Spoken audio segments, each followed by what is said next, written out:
प्यारे सजनों, धन धन सतगुरु तेरा ही आशीर्वाद।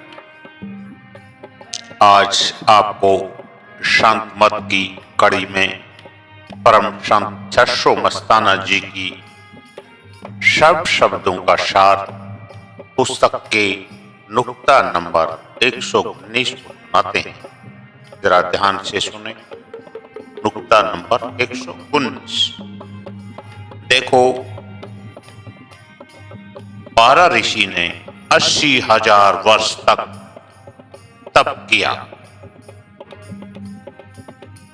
इतने हजार वर्ष तप करने के बाद भी मन और इंद्रियों को नहीं जीत सका। पहले के जमाने में श्राप भी लग जाते थे।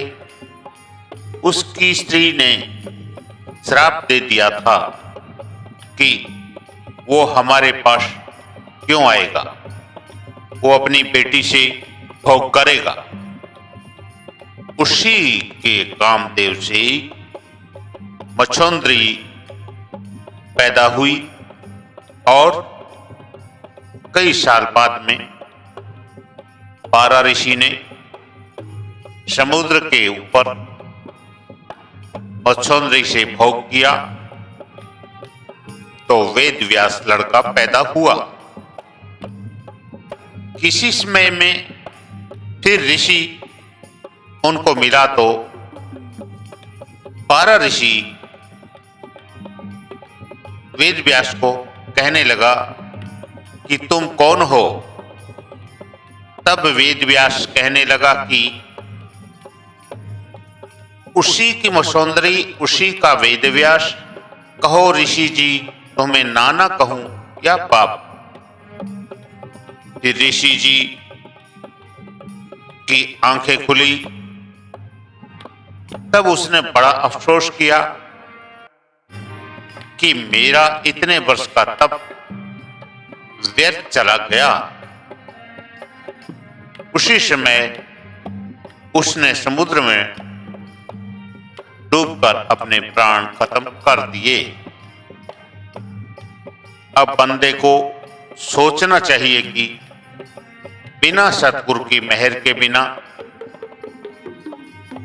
कभी मोक्ष पद में नहीं पहुंच सकता। अब जो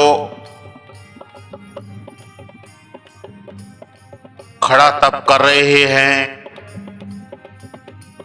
पंचधूणी तप कर रहे हैं और झरना ले रहे हैं, यह सब उनका पाखंड है। ऐसे पाखंडी सब नरकों में जाते हैं। सतगुरु की खोज करके सत शब्द का जाप करो, नहीं तो मन धोखा देगा।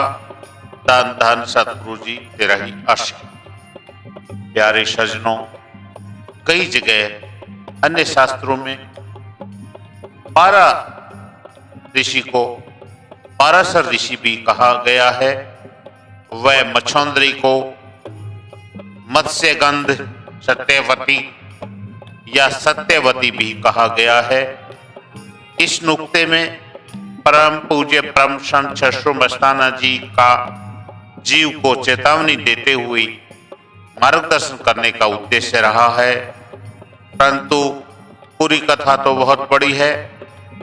केवल और केवल जीव को सच्चाई